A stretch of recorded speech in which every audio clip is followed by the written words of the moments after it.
Hey everybody, welcome to FN's Downtown Studios. I am John Ramdeen. He is Robin Black. This past Sunday night, the UFC was in Halifax, Nova Scotia for fight night. The main event, Derrick Lewis taking on Travis Browne.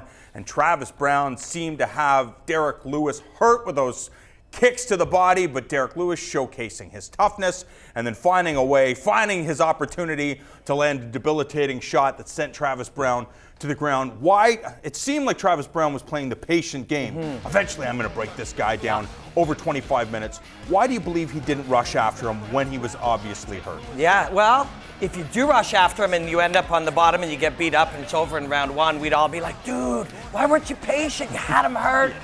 And then if you got him hurt and you're patient, but then later on you're, damn it, dude, why didn't you get him? It's such a crazy game. The fight game is such a crazy one. Every choice leads to another series of events and outcomes and situations, and every choice that you don't make also does. And that's why they're fighting, and that's why every fight is so fascinating. It was brilliant. Travis had exactly the right game. I sat down with him in Las Vegas and we talked through some of his strategy, and I was there with his coach, and I knew they wanted to stay outside, and that this man didn't have the kind of weaponry at the outside range that he had, and it was played beautifully. But the reality is that big dude is coming at you and he's gonna touch you. And when he touches you, it's gonna change a lot of things. Travis actually got the double underhooks and then went for the takedown and ended up on the bottom.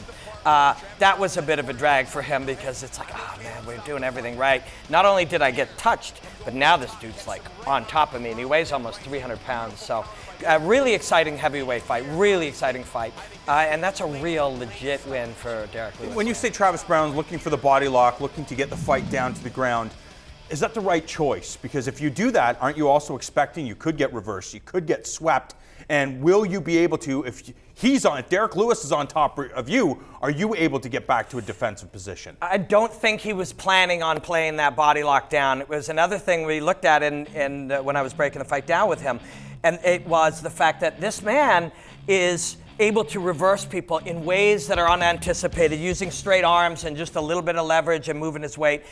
Derrick Lewis has reversed more than a few guys, and he really didn't want to get there. But if you've been hit, or you're tired, or something has changed in the way that you're processing the fight, sometimes you go to plan C. And plan C was the wrong plan. When you think of Travis's game plan, it seemed like attack with long-range weapons, also try to break the wheels off of Derrick Lewis. But then there seemed to be the energy wasn't managed properly because he seemed to gas at the point where he got finished in that fight. Is it just because that's what happens in a fight? Yeah, you get the best shape you can, and then you get capable of being as efficient as you can with your expenditures of energy. That's all you can do.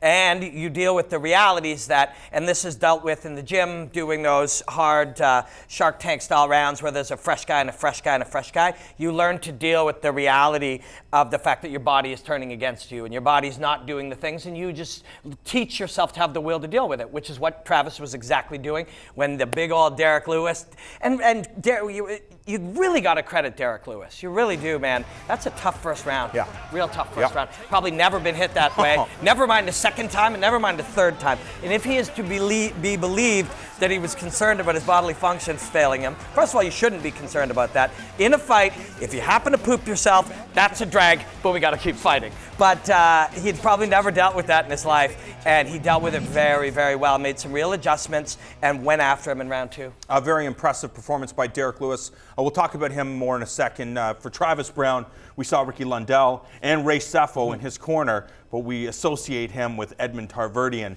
Do you believe that he's just going to do what a lot of fighters do, go to different gyms to get different looks?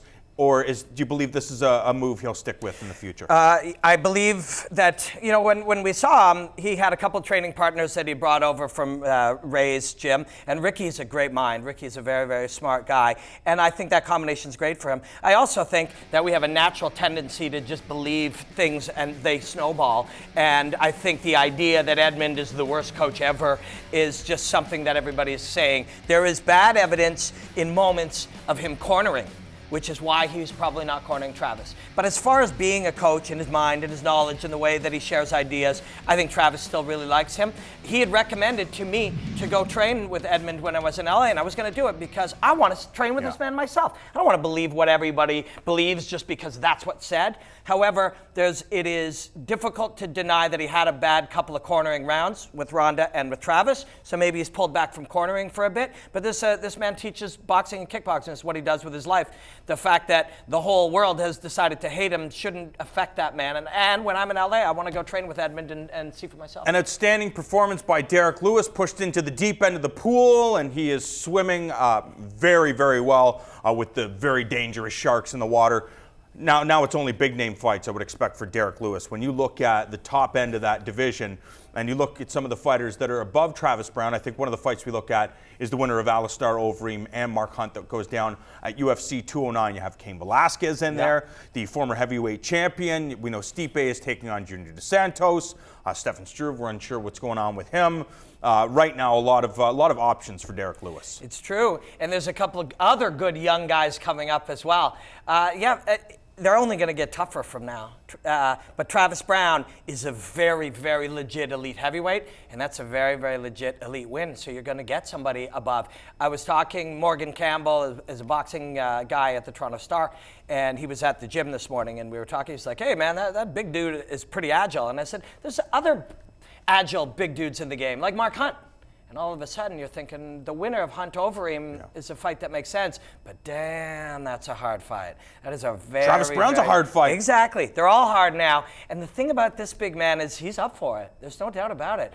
If you told me 2 years ago that there would be a TKO win over Travis Browne in the second round and this big man looking at fighting somebody in the top 5, I'd have been like, nah, come on. Yeah, I wouldn't have bought it either. You look at Gabriel Gonzaga, you look at Roy Nelson, and now the stoppage win over Travis Browne. You know big fights are coming for Derrick Lewis. Clearly, he is ready to take on some of the biggest names in the division. Who knows, maybe he could find himself in a heavyweight championship tilt sometime in the future.